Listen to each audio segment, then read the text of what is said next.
Ali, biar santai aja. Ya.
Warahmatullahi wabarakatuh. Waalaikumsalam warahmatullahi wabarakatuh. Selamat pagi. Bagaimana kabar hari ini? Sehat? Alhamdulillah. Ini sempat sehat ya. Untuk hari ini sebelum kita mulai pembelajaran, alangkah baiknya kita berdoa dulu ya. Coba untuk ketua kelas untuk mulai berdoa. Silakan. Bersiap. Mari kawan-kawan, sebelum kita pembelajaran pada hari ini, kita berdoa terlebih dahulu. Berdoa dan mulai.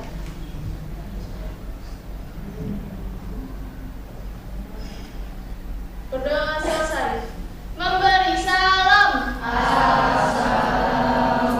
Assalamualaikum warahmatullahi wabarakatuh. Oke, nah, semuanya, apakah ini ada yang masuk? Banyak kok. Mana semua ya? Ini ya? Jadi ini itu nggak masuk, nggak masuk mana yang ini itu ya? Ini itu nggak masuk ya? Oke, terus semua ya. Oke, untuk pembelajaran hari ini kita akan membahas tentang tempat ya, yaitu tentang sistem komputer ya, tempat. Sistem komputer pernah dulu pernah di juga ya, cuma tingkatnya mungkin berbeda ya. Nah, pada disininya hampir sama, ada itu sama ya. Mungkin tingkatannya berbeda ya, sebelumnya sama yaitu tentang sistem komputer. Oke, sebelum kita mulai, saya mau tanya dulu ya. Tanya dulu untuk memodifikasi jalan ya. Kira-kira menurut kalian apa sih fungsi dari sistem komputer itu? Fungsi dari sistem komputer. Ya, silakan, Tina. Untuk menjalankan bisa berjalan baik, kan kalau komputer ada sistemnya dia nggak bakal bisa nyala. Baik, oke. Yang lain ada yang lain? Mungkin ada pengertian yang lain? Pengertian yang lain? Silakan. Nggak ada. Oke, ya. Jadi untuk fungsi komputer adalah untuk pada intinya adalah untuk pengolah data ya, sebagai pengolah data. Untuk mengolah data kemudian ditampilkan menjadi sebuah informasi ya. Gitu. Yang kedua, bagaimana mekanisme sistem komputer bekerja itu? Dari input atau dari masukan data kok bisa menjadi informasi gitu? Apa kira-kira? Mekanisme sistem komputer dapat mengolah data sehingga menjadi output dan sebagai informasi. Apa kira-kira? Apa? Ini aja satu lagi. Yang lain? Kenapa sistem komputer bisa mengolah data yang itu menjadi sebuah informasi atau menjadi sebuah output? Dan output itu menjadi apa? Menggunakan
Kata komputer berasal dari bahasa apa?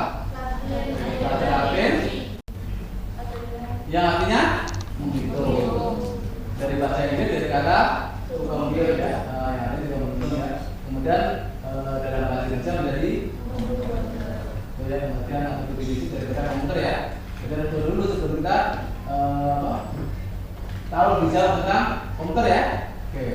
Kemudian definisi komputer, definisinya atau pengertiannya atau penjelasannya ya, yaitu merupakan rangkaian alat elektronik yang bekerja secara bersamaan dan secara otomatis dan berfungsi untuk mengolah data. Itu adalah definisi komputer atau pengertian daripada komputer. Jadi kalau nanti ada pertanyaan di dalam ulangan misalnya ya, apa definisi komputer jawabnya gitu ya. Kemudian yang selanjutnya elemen dasar komputer. Elemen dasar komputer terdiri dari tiga ya, tiga elemen ya. Yang pertama adalah hardware atau perangkat keras, yang antara nanti yang sudah ada ya. Kemudian yang kedua adalah software atau perangkat lunak, itu program-programnya atau aplikasinya ya. Kemudian browser, apa browser? Browser atau pengguna ya. Seperti kita, ada kalau lagi pakai komputer, berarti termasuk ada apa? Browser ya, browser. Pengguna yang pemakainya, yang mengoperasikan ya, itu disebut browser. Atau user kalau menggunakan bahasa komputer adalah user ya, pemakai. Oke, yang berikutnya ya. Yang selanjutnya prinsip kerja komputer. Atau cara kerja komputer. Ini kalau ada di slide ya, yang ada di slide ya. Prinsip kerja komputer adalah selalu menganut acuan ataupun prinsip seperti ini ya, yang di slide ya. Yang pertama adalah input, ya. Kemudian proses, kemudian output, dan menjadi sebuah informasi ya. Input jadi data yang kita masukkan kalau input ya, itu adalah input untuk data. Misalnya mengenai kalimat atau mungkin angka dalam Excel ya, kan data ya, data yang diinput melalui ketikkan input ya, kemudian akan diproses oleh CPU ya, proses diolah, kemudian dikeluarkan melalui monitor ya, berupa sebuah informasi. Misalnya gini, kalian dalam aplikasi Excel misalnya ya, kalian mengetikkan 5 tambah 5 kan masih data mentah ya, masih input data ya. Nah kemudian kalau kalian enter diolah, diproses oleh komputer ya, CPU ya, CPU oleh yang namanya ALU ya nanti ya, ambil ya. Ini kan masih di sini ya. Kalau tanpa komputer beda doang ya, beda doang gitu. Itu contoh mouse ya. Yang berikutnya adalah printer. Untuk apa fungsi printer? Untuk mencetak ya, untuk print out ya. Kemudian, nah ada jenis printer ya, ada jenis printer di sini. Ada jenis printer di sini. Nah, ya, jenis printer. Ada printer dot matrix. Yang pertama dulu ya. Printer itu masih pakai apa ya? Jarum ya, jarum ya. Nah, kemudian pakai kita ya. Jadi kalau mengambil itu bunyi ya, ya. Pertanyaannya kondisikan ya, dulu ya. Mungkin sekarang masih ada, mungkin di supermarket di rumah apapun itu masih ada ya, yang pakai kita ya. Cuman suaranya nggak kayak dulu kan, sekarang biasa ya. Cuma masih pakai kita ya, jadi pakai biometrik. Kenapa harus biometrik? Biometrik itu apa ya?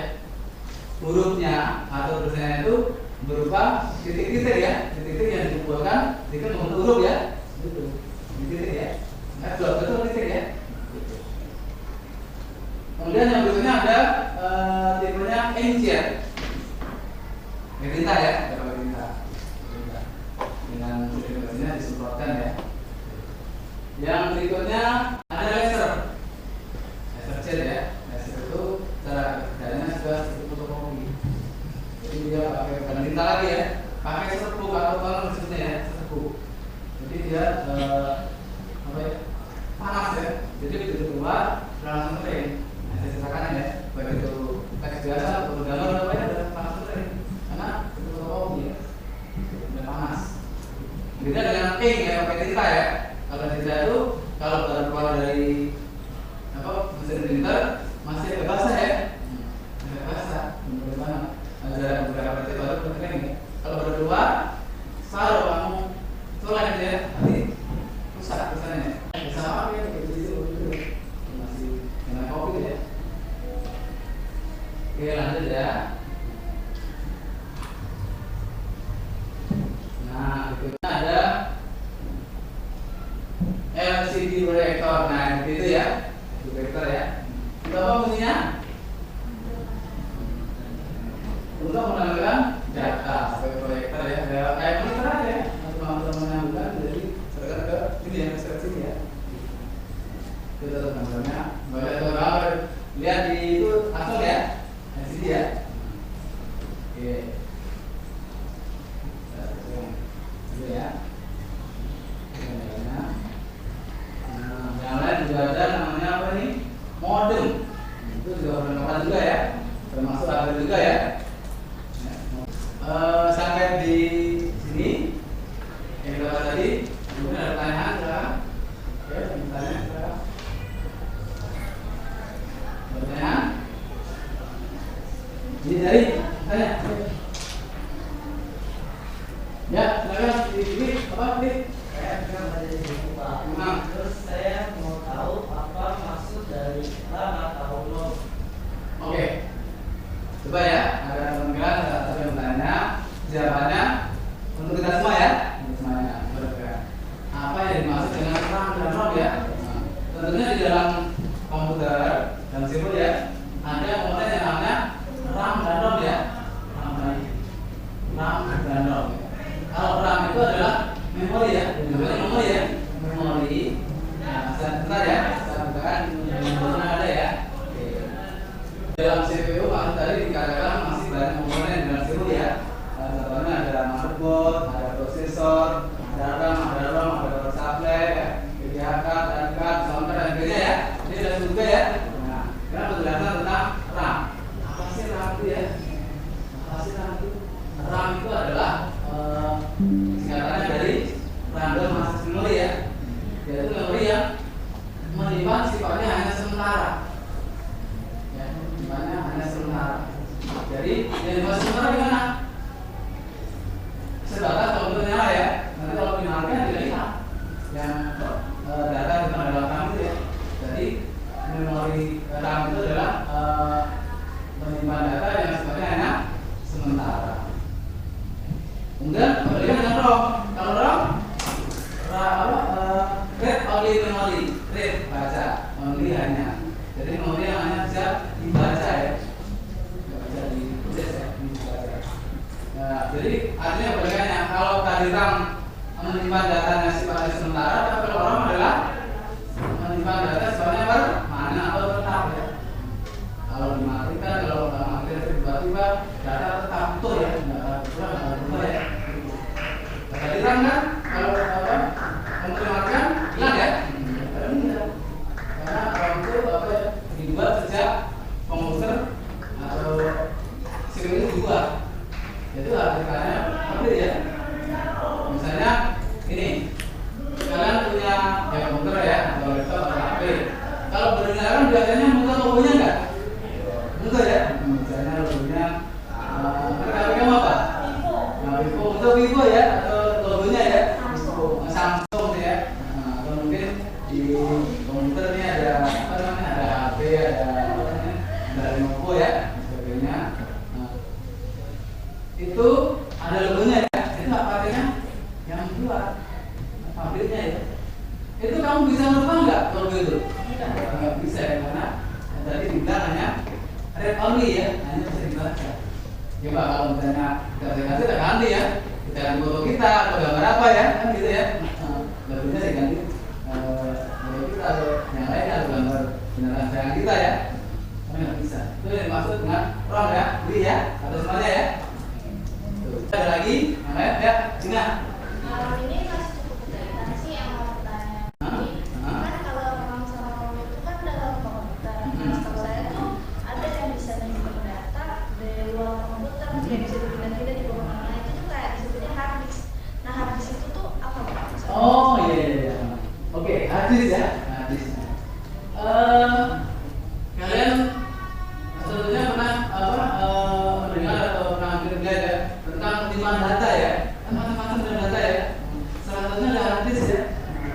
Mungkin dari yang lain hadis tahu ya, mungkin hadis nabinya ya, mengerti ya. Atau mungkin malaikat atau mungkin yang lainnya ya. Nah, ini hadis. Hadis itu pada umumnya ada di dalam komputer, dalam CPU ya. Karena kalau itu kan apa ya,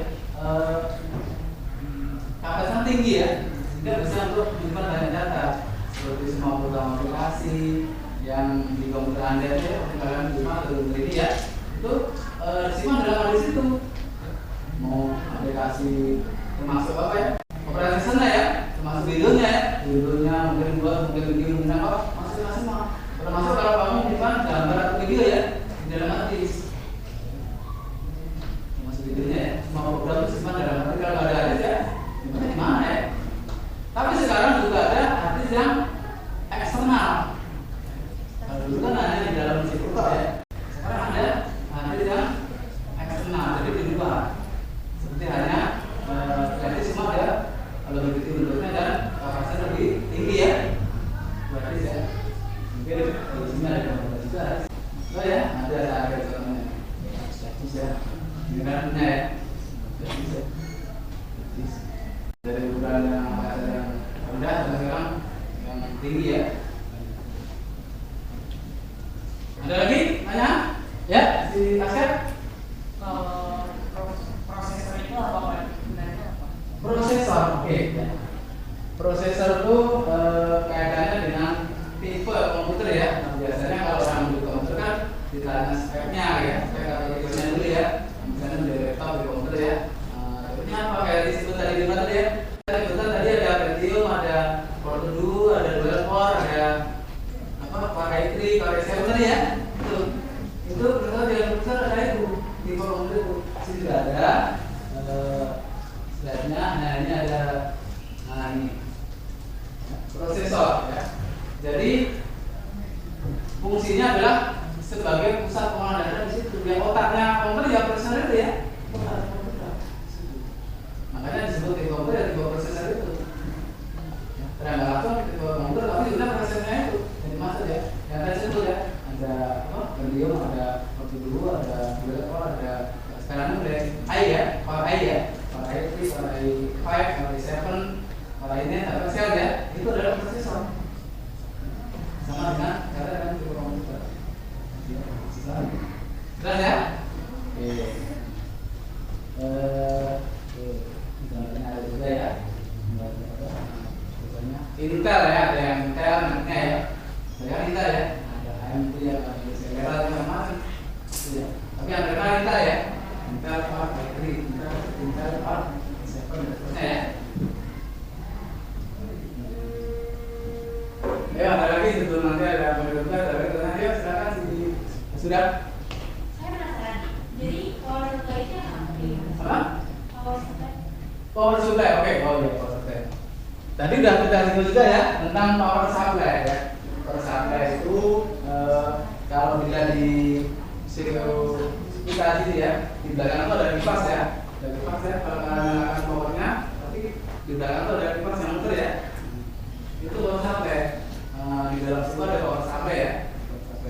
Itu fungsinya adalah untuk membagi arus atau strom ataupun listrik ya, membagi. Jadi di dalam power supply nanti ada waktu bersama-sama ya. Ada yang menuju ke harddisk, ada yang menuju ke apa namanya, ke motherboard, ke macam ya. Karena semua komponen yang dalam CPU itu yang membutuhkan arus listrik disambung ke power supply. Ke CD-ROM, ke disk drive, kalau ada disk drive ya, ke yang lain namanya semua ya. Yang terutama ke tombol power. Nah kalau power nggak ada, contohnya gimana ya? Nah, untuk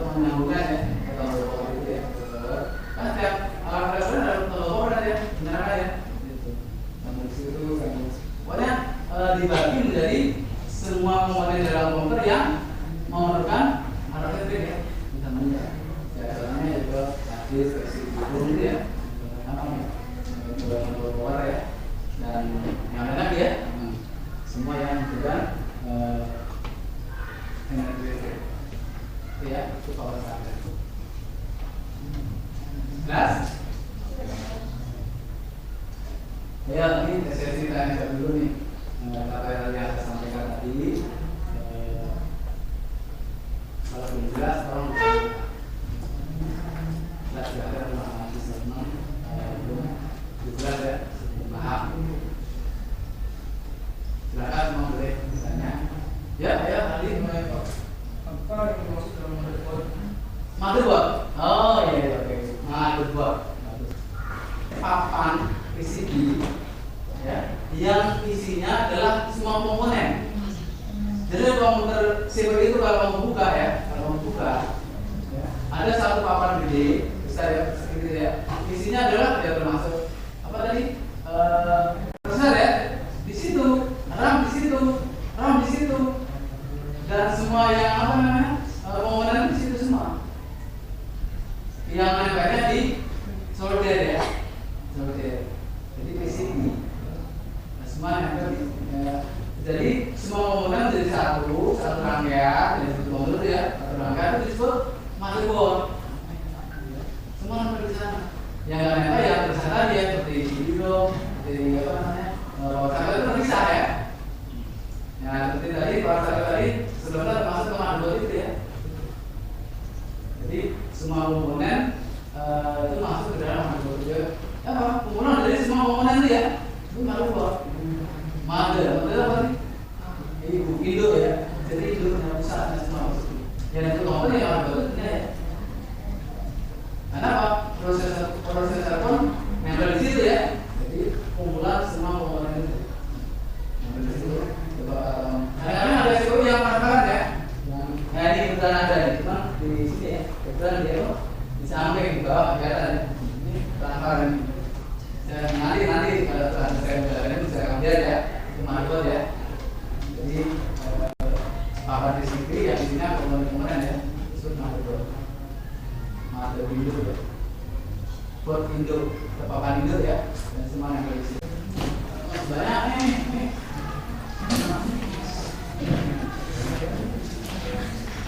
Berkelompok boleh ya.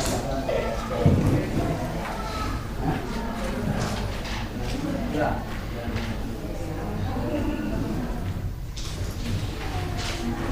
Nanti setelah selesai diskusi dulu diusahakan nanti ada yang masuk ya, yang masuk ke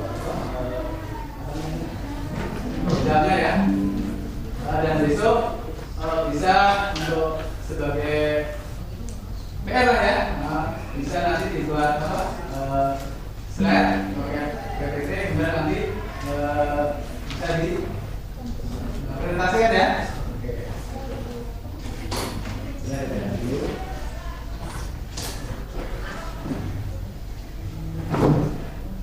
Ya.